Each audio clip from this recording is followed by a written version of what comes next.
Okay, we're now starting part 3 of Stephanie's birthday garden video. Okay, I kind of like this particular view. We're coming back from the no trespassing sign and looking at the back of my house. And this is something that was not here last year. This is a wooden walkway that was built out of pieces of a fence that a neighbor was taking down. And the handyman carpenter Will put this together for me. So it's sort of like a little boardwalk, but it just amuses me. Let's see, we have a ligularia, which has some really nice foliage. You know, I don't know if you can see these plants. It may just look like one big green blur, and you're like, where's the ligularia? This is comfrey, which has not bloomed yet, but it's got some buds. So walking along the wooden walkway, and all the animals use this walkway. They like it. Bobcat comes down here. Okay, so I think you remember that there's a lovely stone patio. So that's right here.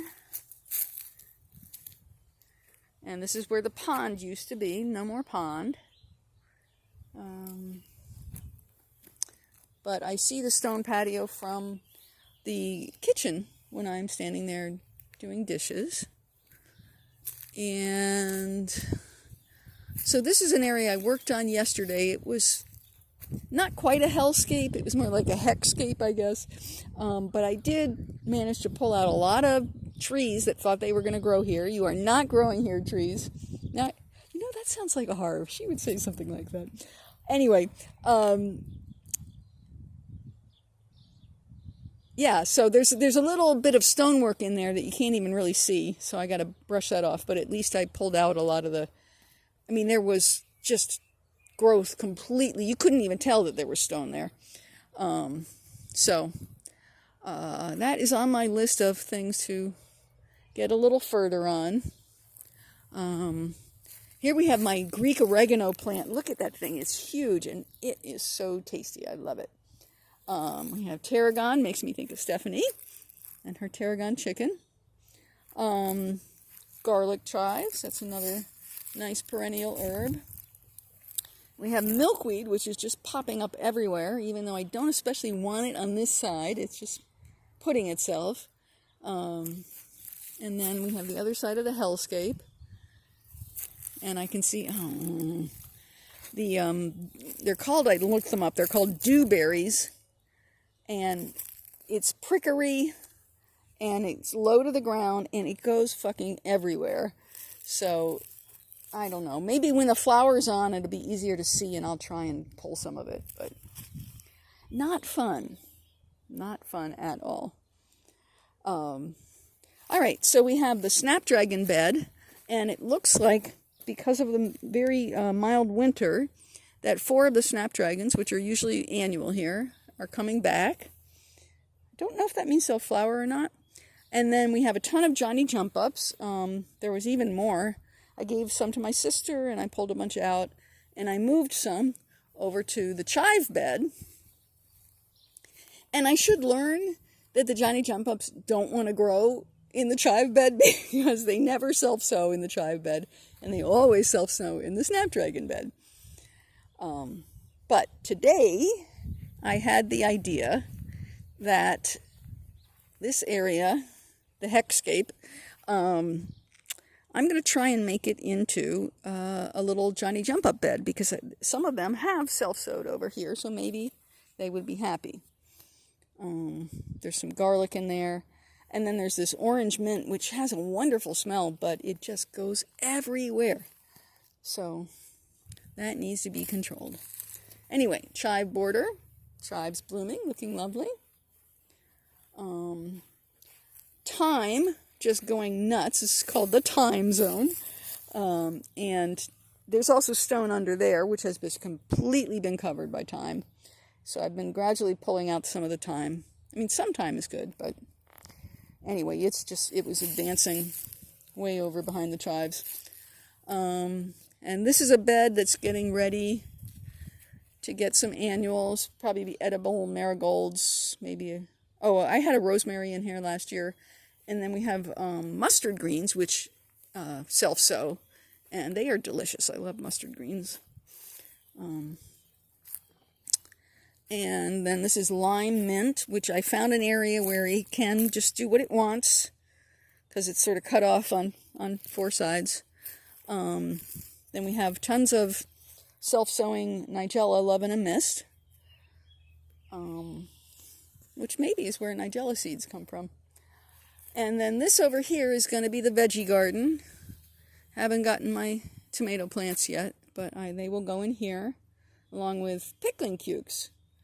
I tried some brassicas last year, and the cabbage moth just did them in, so I'm going to give up on that. And this is where one of the Japanese painted ferns came from, and I just love this. Look how big this is, and this beautiful variation, and it looks really cool next to the fringe leaf bleeding heart, Dicentra eximia. And let's go look at the poppies. Here's my containers. They're just getting started. I haven't quite planted them all yet. And the squirrels seem to think that these pots are for them. I believe Mary Nell has the same problem. Okay, so can you see all these orange poppies? These are really just starting to come out. And they are going crazy. And then we have buttercups. So this is what's called the upper meadow. And it is in some distress. A lot of stuff has come in here that doesn't belong. Well, that I think doesn't belong. It clearly thinks it belongs. But, yeah, I'm going to have to do something about it. Anyway, all right, so poppies. And then the poppies are so happy they moved over to this bed, which is supposed to be little tiny California poppies. So I'm going to, once the orange poppies finish blooming, I'm pull a bunch of them out and let the California poppies go to town. So containers, patio, goes to screen porch. This is a buphthalmum, this big leaf thing.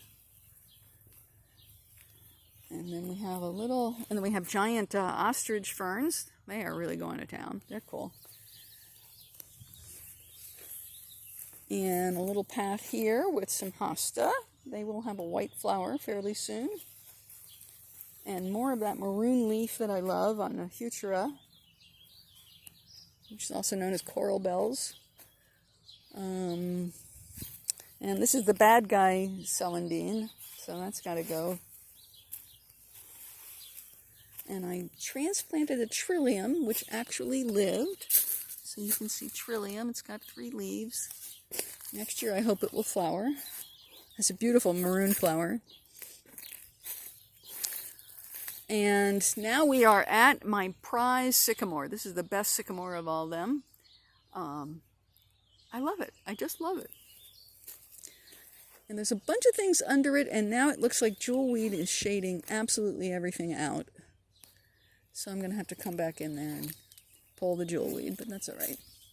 Let's get a close-up on them. So this is starting to do what the bark does of a sycamore. Isn't that cool? Love it. I think it's exfoliating bark or something. And this brings us around to the area that's called the neighbor garden, which is technically owned by my neighbors, but I have thrown a bunch of plants in there. My neighbor put up her little garden banner. I don't know what you call it. And it looks like she did some weeding too. She just told me when she was going up the street. And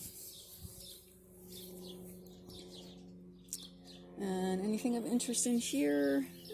No, you see like there's chives. I just threw the chives in there. There's more columbine. More catmint. And look at this purple columbine. This is just so nice.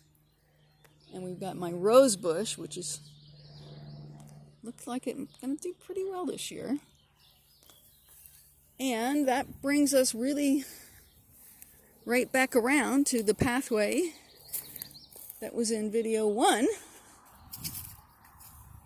And this concludes the Here to Fee annual Stephanie Elbers Donahoe celebratory garden video. Happy birthday, Stephanie.